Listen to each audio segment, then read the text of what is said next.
Darwin show you the gradual apes that turn into a white man. He show you what it was. So the theory, in science and scholarship, you have a theory.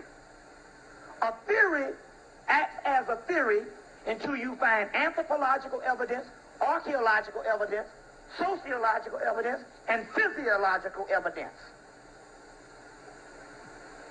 We've been had the physiological evidence that he ain't us, the white man.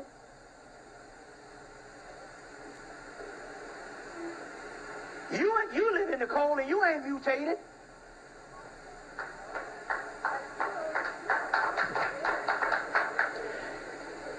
The whole key that they can run that shit is based on the ape thing. They would have you believe that the Africans, the most advanced on the planet, will be in Africa, be in Europe, and get caught in an ice age and go, it's snowing now. I think I'll lay down in this snow and turn white. Anybody who built the damn pyramids got enough sense to know if there's an ice age coming on, you migrate. Right? Some things just don't make no damn sense. But if they run the ape thing, you could think that these people did this because they were too stupid. And we don't have these ancient texts by you evolving to nothing.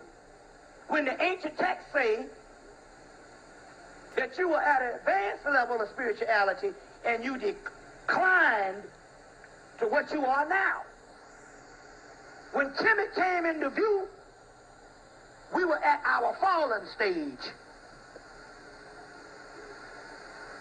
So, do you know that the only evidence that we have on the white man is not the theory, but the anthropological, archaeological, and physiological evidence? Now let's go through these. Put it in your face.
To study them zoo types.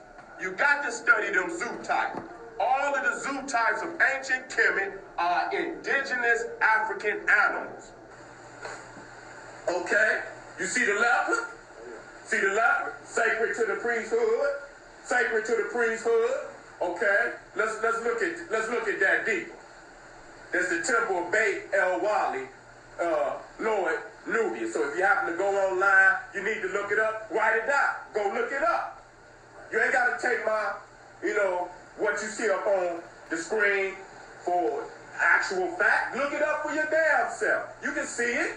Okay. Now that's I. That's I.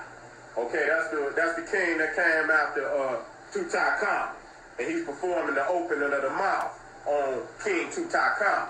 But you see the leopard skin. You see the leopard skin right there on this brother right here, this African priest too. Okay, so was represented, leopard skins were worn by the Sim priest and the high priest of Ra at Heliopolis. You can look Sim priest up. Write it down. The cash skin shows you the universal brotherhood of the priest system. So just like the Queen was just mentioning, she was mentioning the Zulus. These are some brothers, I don't know, I think this brother right here is from South Africa. And one of these brothers, but it's universal all over the continent. So you see right here in Egypt, you see the African culture that has been passed down into Egypt from Southern Africa. You understand what I'm saying? You see them leopard skins. As a matter of fact, this is giraffes skins. You also see a lot of these leopard tails that the priest is wearing. All the symbols of the Egyptian priesthood, the Nubians is bringing them up. Okay? That leopard skin, right, the leopard come out of the interior of Africa. Study it. Study the murals of ancient Egypt. All of the priests wore the leopard skin. Now, here we go. See Bess? See Bessie? And the brothers still today are wearing the leopard skins. They still wear it. This is proof positive that science came up out of Southern Africa. Now you're dealing with when the brothers went across the water. Okay, now this is in Omeka land, which you call America today.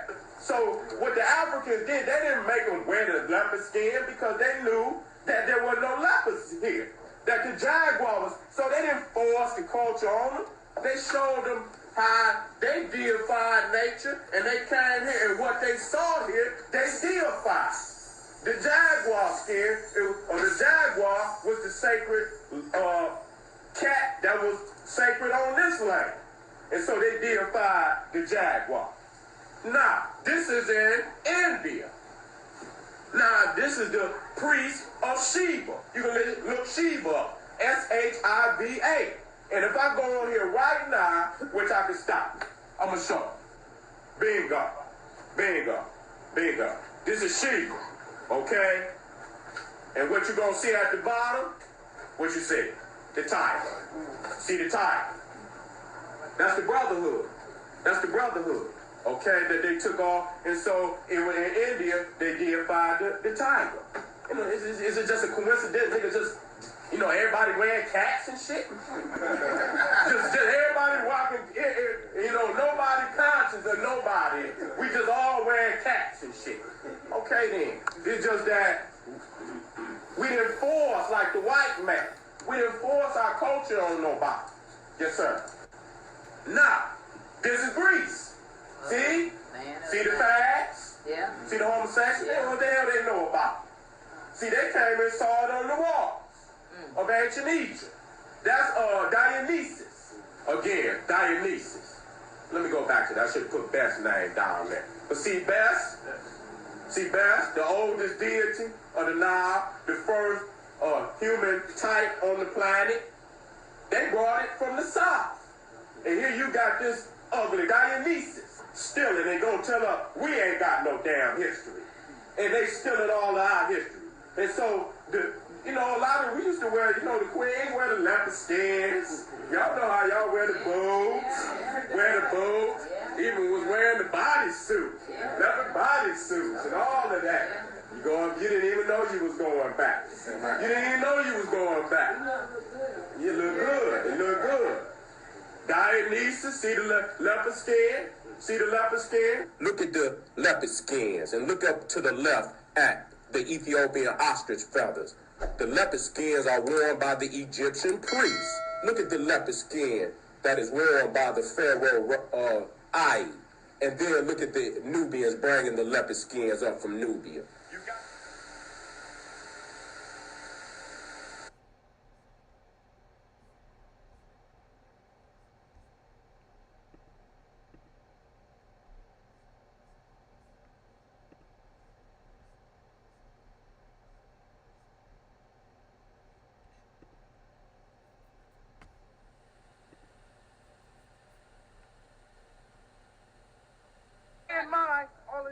If you ain't down for the Africans here in the United States, period, point blank, if you ain't down for the ones that suffered in South Africa from apartheid and shit, damn it, you need to step your punk ass to the side and let us brothers and us Africans step in and start putting some foot in that ass. That's what they told us today. In other words, you still a slave.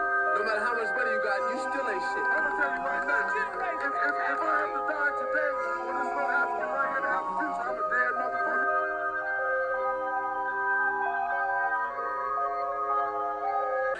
It's only mental.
I would hate to see the statue that it came from. Yeah.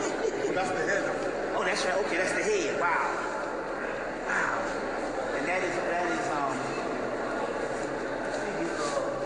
king. They don't even know the name. Okay, I'm in office the third. Okay. I'm in office the third. I'm in office the third. Wow.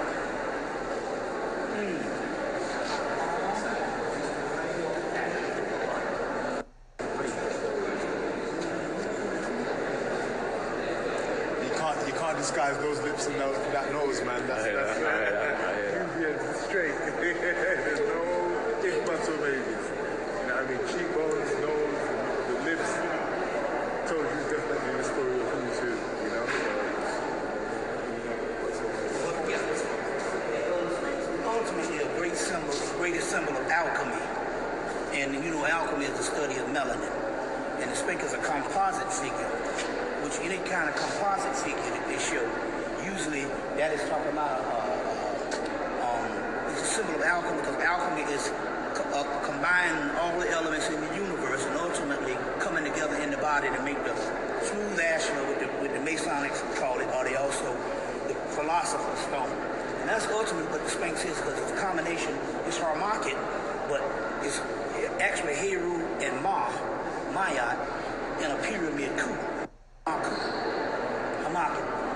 The Arabs say, they call him Abu, the father of the globe on the Arabic aspect of the actual Sphinx. But it has great mysteries and all. Some, says the original Lion of Judah, because it's also called the resting place of the lion, where you get the word Rasta from. Also, it's also called the baby lion, the Babylonian plateau.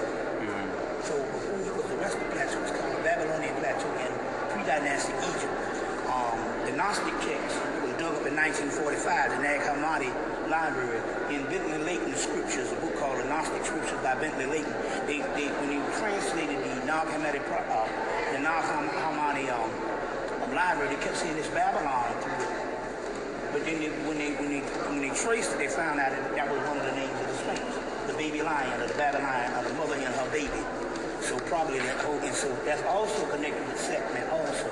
As Jeremiah commenced in ancient Egypt light of the world. So it has a lot of things, but ultimately the ultimate secret is alchemy, and ultimate secret is also melanin, but it's also called Horus on the horizon. So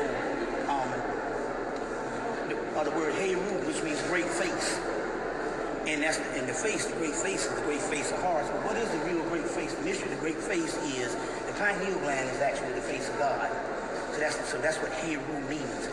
In Greek, it means great face. So you got the great face of the Sphinx. And this is very interesting about the Sphinx, because Edgar Cayce he did a prophecy that the Hall of Records would come under the Sphinx. And when the Hall of Records are open, it would be a great manifestation of an avatar called John Pineal. But they was thinking it was actually a literal Hall of Records. They haven't been able to find it in the Hall of Records. But the Hall of Records was talking about the Sphinx, and dealing with melanin is the Akashic Records. The word Akashic means black substance. So it's talking about Akashic Records other than... so they misconstrued it. But yet they have... The Edgar Cayce Society has spent millions of dollars and even got an office in Cairo. Still trying to get to the bottom of that, and they don't understand. The Hall of Records is talking about us. You see what I'm saying? In that particular case, we're talking about the new UK gods of Britain, as well as the Africans in the diaspora that have the melanin, which is Akashic Records. So the Sphinx has a whole lot of meaning and stuff like that. But obviously, this is some kind of stone. Yeah, it came from the beard. The beard. The beard of it, yeah. Oh wow. It's very colored. Wow. So that's even great to have that. Yeah. So apparently he had a beard. Right. That's outside. So that's part of the beard that they got there. Yeah, so that's the part there that came off. Yeah, you can see it on the side there. Yeah. We don't know if it came off. I'm saying. Oh, okay, yeah. I'm pretty sure it was shot off. That's what we were saying before we come in there. Dynamite stuff, you know what I mean? How they try to make the ancient buildings of the past, like they try to make the British Museum look ancient. You know, like as you're coming in, you got the pylons and stuff. Exactly. But you look up around, you see the buildings are falling down. You go to the ancient sites that they're trying to mimic, and they ain't got the same architecture. My sarcophagus is in here, me in a past life. We gotta find it. Yeah. It just came to you. There was one over there. Okay. Well, We gotta find this we thing. gotta find. My sarcophagus is there. Well, okay, we'll go back. Okay, we're gonna go out. But there's a few of them. We need to talk about this doorway. This is very important. There's a black one. There's a black one.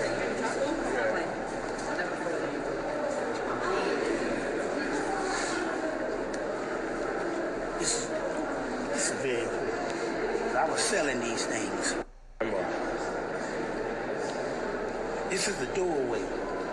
Now, they said what would happen with the doorway is people could understand how could you have a wall-up stone and call it a doorway. They say the key was not to go through the door physically, but to train your mind to go through the door astrally. You see what I'm saying? Yeah. So it's a doorway, and you're supposed to train your mind to travel through it astrally. We saw a small one down in Atlanta, but this one is the biggest one I've seen. Wow.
literature, drama, the whole culture, particularly the religion of all the people of Asia, can be traced directly to the Africans of Asia. India, Japan, China, just to name a few. Even Afro-American history can be traced directly to the Africans of Asia. I know it sounds strange to you, but the world owes a debt to the Africans of Asia. In the following presentation, you'll find out exactly why. Just give me a few seconds. Your ancestors never intended to let you down. In this book, called The Gods of Northern Buddhism, we find a name, the Asian name of the supreme deity of the universe. His name is Sambo. They say when nothing else was, Sambo was. The name of the God of the universe to the people of Asia. And there are many places that carry this name. This is a depiction of Sambo. This is not an African statue. This is from Asia. And many places in Asia are called Sambo Judasia, the land of the descendants of Sambo.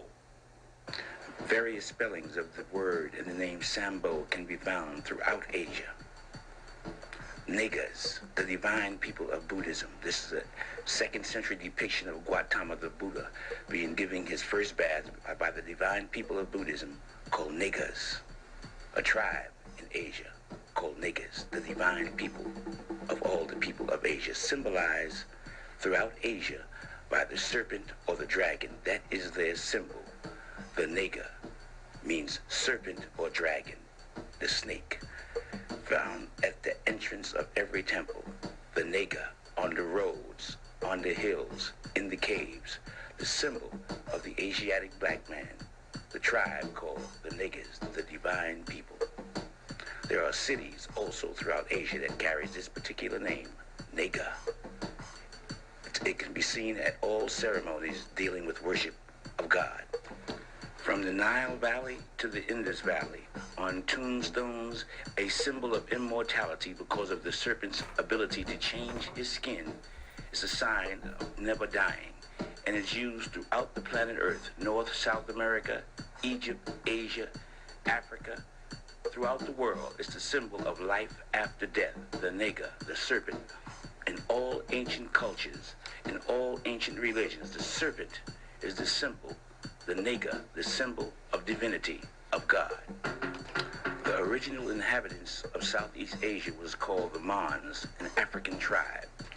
In order to confirm what these people look like, you have to go to the archaeological finds from Davarati, a French archaeological research finding confirming the original inhabitants. There's no depictions preceding these of the original inhabitants of Southeast Asia, the people, the descendants of Sambo, the Asiatic black man. The 7 serpents, or 7 rays, or the Negas surrounding his head represent the cosmic forces that afford him protection.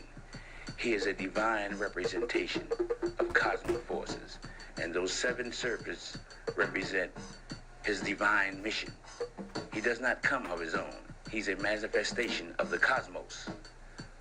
The serpents, or the Nega, represent cosmic forces which is at his command, which represent him as a divinity. He is the manifestation of the universe. That is the symbol of those serpents you see surrounding his head. In essence, the 7 serpents are cosmological, dealing with astrology, astrological representations of those forces of the cosmos that he represents.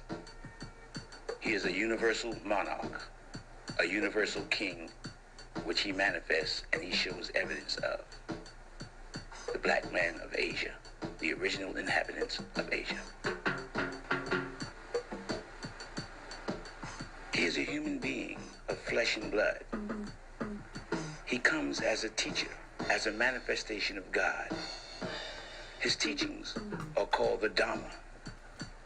He is called the Buddha, the intelligent one, the one who has achieved intelligence, or the genie, the conqueror. He comes to explain the laws of the universe. he comes to confirm that there is, in fact, life after death. When the Buddha appears, he appears as a preacher, and he preaches the Dharma, that existence is a continual cycle of death and rebirth, and that each person's position and well-being in life is determined by his or her behavior in their previous lives. For example, good deeds may lead to rebirth as a wise and wealthy person or as a being in heaven, and a person's evil deed could lead to rebirth as a poor and sickly person, or even rebirth in hell. He preaches that you reap what you sow.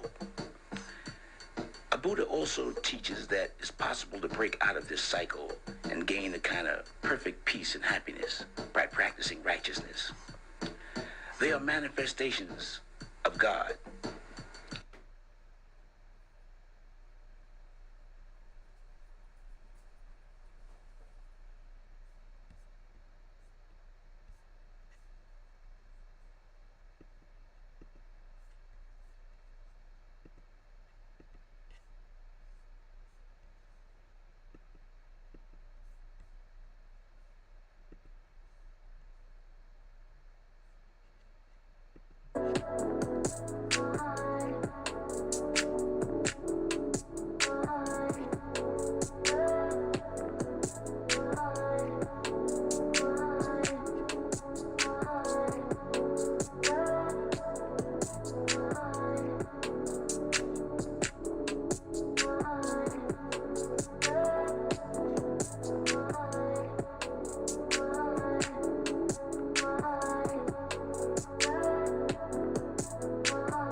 Thank you.